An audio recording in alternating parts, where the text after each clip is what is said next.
bu quvonch ko'z yosh. Mashinistlik sohasida ozgina qiyinchiliklar bor-da. Imtihonlar oson emas.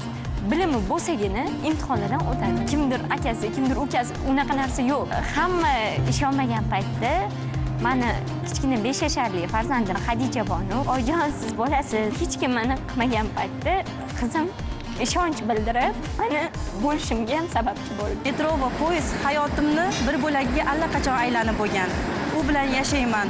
U bilan hayotimni his qilamanki, ertalab ko'zimni ochar ekanman, sevimli kasbim tomon yuguraman. Men bu kasbimdan faxrlanaman. Mana metropoliten rahbariyati bizga yo'l berdilar.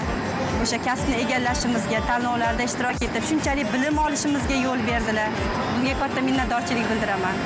Endi poyezd haydovchisi faqat erkak bo'lish shart degan stereotiplar o'tmishga aylandi. Bir kun tushsam bir xush ovoz olib qo'ydi borim mani. U poyezdmi yo parovoz? Ayting metro xonimlar, qayergadir bekinib olib, chirlaydi yo